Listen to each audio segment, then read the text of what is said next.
Hello, hello again. Sophia Lucia Parola here with Garden State Film Festival. We are in our 23rd year. I can't believe it. 23 years ago, we actually started in Asbury Park, New Jersey, where we will be having it again March 27th through March 30th this year. It'll also be held in Cranford Theater. You can check out any of these films from these across these 3 days or 4 days.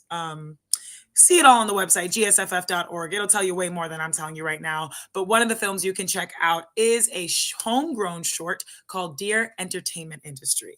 Love that title. Here to talk with us about this film is Derek D., writer, director, and lead actor in the film. Hello, Derek. Hi, how you doing? Glad to be here. Appreciate you guys. Yeah, appreciate you. I'm really happy to talk to you about this. I'm one of the people who can relate to this very much. So I'm excited to get into it. First, tell us a little bit about yourself and then a little bit about Dear Entertainment Industry. Yeah, well, my name is Derek DeAngelis. I go by Derek D. I'm from Neptune, New Jersey. I'm a local kid. Currently live in Wall, but I'm a beach kid through and through. My whole family's Italian, but we moved down here. Mhm. From North Jersey, but we moved down here when I was younger. Anyway, uh, yeah, I'm an actor, comedian, host, voiceover actor, and for about a year, over a year ago, I started writing this as if the entertainment industry was a person, here's what I would say to that person looking directly down the barrel of the camera, as if that camera was a person named the entertainment industry. Here's what I would tell them after working for them for 20 years or nearly 20 years. Yes. Okay. Well, that's definitely what we see and an interesting concept. Lots of truths in there. Hmm. How was it writing it? I'm assuming this wasn't improvised or was it it was a written script? No, yeah, not improvise. I mean, I Uh-huh. could. I mean, I could, Yeah. but I wanted to make sure I was saying exactly what I needed to say. And like I said, it took over a year for me to really write. I'd write, I would Mhm. delete, get away from it for weeks, maybe a month, come back. I'm just not there. It's not there. It's not there yet. And my writing partner for the sitcom that I wrote, that's something separate. Alan Kaufman, I call him AK. Um, he was my script supervisor on this. So I would write something, send it to him. And he'd be like, "Oh, that's really good. Maybe take this out, or Mm. this might be a little, or just so I." And he's a 67-year-old dude that's been in the industry for 40 plus years, and he was my producer on a show I used to host, and he's one of my closest friends. So so he was very instrumental in doing this. But I was writing it for over a year, and then finally I was like, you know what? I'm ready to shoot this. Let's Mm. shoot it.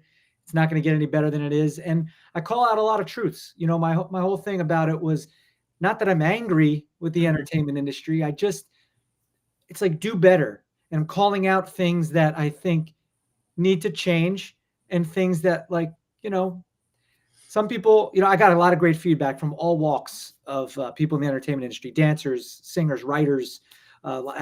Just being in the industry for so long, I know a lot of people that Mhm. work in it, comedians, everything. And they're like, man, you're saying it. You're saying what we're thinking. And then, while I was watching, I was like, oh, he should say this. And then you said it. I was like, that's exactly what I wanted. And a lot of people took from it, even if they don't work in the industry, by the Yeah. end were like, I think I could kind of run through a brick wall right now. It kind of That's inspired. what y'all are going through. Yeah. Yeah. Oh man. Yeah. So, I mean, was there any nerves like speaking truth about this, especially if someone from the industry kind of sees it? Like, how are you feeling about being the person not only writing and making the story, but being that person, the actor Yeah. in it? Yeah, a little bit. You put yourself out there and, either way, you're going to get criticism. So I was open to both of it, whether it was positive, whether it was negative. I'm putting this out there. And yeah, there were some things I even say in it, like, look, I may get some shit for this, but I'm just going to tell it like it is and what I've experienced. Mhm. And I know a lot of actors out there too. And like I said, anyone in the entertainment industry can relate to a lot of what I was talking about. So there was some nerves, but one of the main thing I wanted to do was, besides having the script very, well written and tight and Mhm. ready to go, I wanted to make sure it looked really sharp. We did, 3 cameras. The looking down the camera A, the main camera, I was on a green screen, so we dropped out the green and just had white. But then there was 2 other angles, so you could see the environment I'm in. You could see Mhm. the crew behind the camera. So it gave you a little more depth of where I am in my space. And then for the A camera shot, I was like, it's a proven fact that when people read words on a screen as well as hear it, take it in better. So Mhm. I had certain sentences and phrases popped up behind me, Mhm. and with the typing sound in the font that is used to write scripts. So everything Yeah. is thought about. Everything is down to the last detail with this. Yeah, It's very it's a long nuanced. time to put together. You said you saw it, right? Yeah, yeah, and Yeah. I'm like what you're saying, all these elements I'm noticing, and I'm like, "Okay, I wonder why he did that," like, showing the outside three-person crew, but it makes sense, it really is all part of that industry the industry that we are in. Right. And, what so all of these things, like, showing that those 3 angles, was that something that came up in the post or no, because you guys set it up, you had Yeah, every yeah. yeah.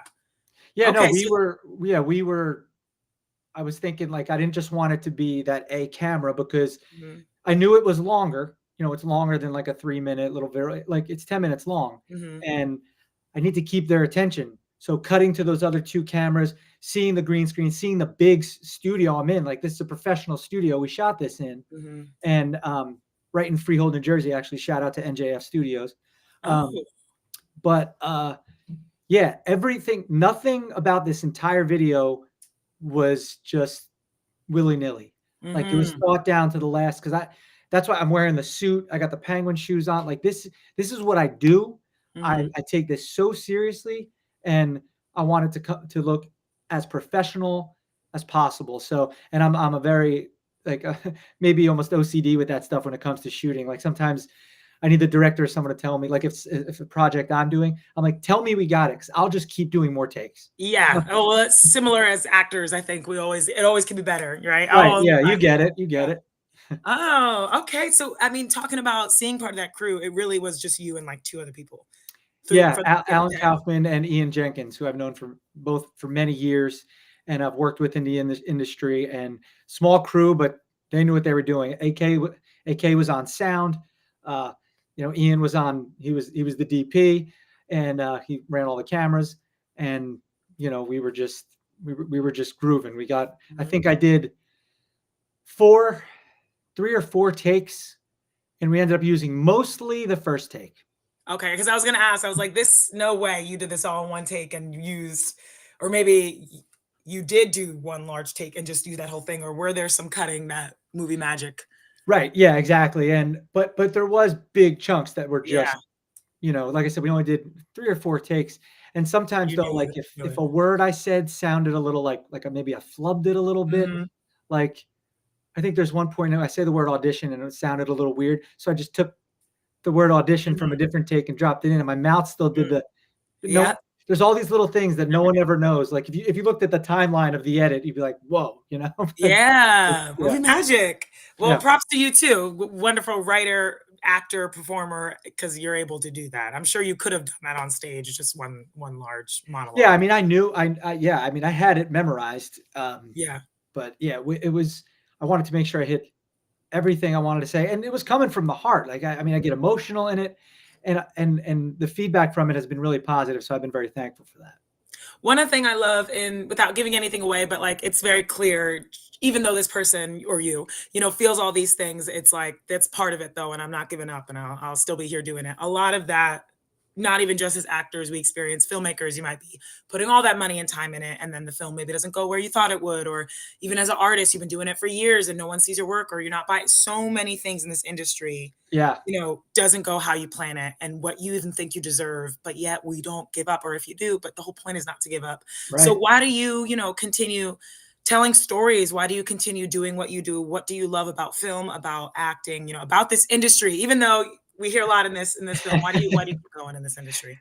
Yeah, I mean, I explained it pretty well in Deer Entertainment industry, but I caught the acting bug in college, and I just never stopped. I just kept going, and that's what I tell people. I go, look, you want to be in this, you could do it, but Mhm. you're going to get rocked to your core all the time. You are going to fail. You are going to get told no every single day. Yeah. But can you get up and do it again and use that as fuel to move forward? Like you can't, like there is no plan B. There is no safety Right. net for me. I don't want one. Like Mhm. when I fail forward. So I keep going this way. I'm not looking back this way, and I've, do tons and tons and tons of auditions a month. and I don't get most, and that's the way it is. And I meet people and, things, oh, this could happen here. Our sitcom is like, ooh, it's getting, Yeah. getting some feelers here and then crickets, so you just have to keep going. You're going to fail. You're going to lose. You're going to be broke. Then you're going to not be broke, but then you're going to be broke again. Yep. You just got to go through it. And the people that can last are the ones that make it. I don't care how long you're in it. You're going to make it if you stay in it. And I say in the thing, some people say you already made it. You do what you do what you love for a living. But the ups and downs are insane. But you got to just keep charging forward. What else could I say? Keep failing forward. I love that. And it really matters what people are successful. It just depends what your definition of success is. Sure. And I love that. Thank you for making Dear Entertainment Industry. I'm really happy that you're playing at Garden State Film Festival. I can't think of a better place, honestly. I mean, any film festival, really. I'm sure everyone's either going to relate to you or be like, wow, like my best friend's an actor, my best friend's a filmmaker, and I never realized that.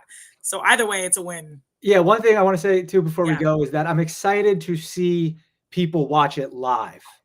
Like is to this be gonna be there the first and time you've see. seen that? What was that? Is this gonna be the first time you've seen it in an audience, like with people reacting? Yes, the first time in a live audience. So that'll be interesting. And usually we do the questions afterwards because I've had a couple other things in the Garden State Film Festival in the past, but and this festival is great. I love it. I love the people that run it. But yeah, it's gonna be interesting to see that. So I'm excited to see people's reaction while they're watching it and the questions afterwards. The little maybe some claps, maybe. Okay, I hope I'm in there too. I'd like to see that at Garden State Film Festival. Yeah, well, for sure. I'm really happy you'll also be there. It's like literally in your backyard, and we got a New Jersey native, like I said, homegrown. So I love specifically talking to my New Jersey filmmakers. Oh yeah, I'll be there. Yeah, New Jersey native. Shout out to Garden State Film Festival and New Jersey and to you, Derek D. Wonderful job. Congratulations again. Let me tell everyone watching how you can see Dear Entertainment Industry. It will be playing at the Jersey Shore Art Center Sunday, March 30th. The block is 11:30 to 2 p.m. Definitely check it out. Get those tickets, like I said, at gsff.org. And we will see you there, as long with Derek D. And see you at the Garden State Film Festival, guys. Thank you, guys. Appreciate it. See you then. See ya.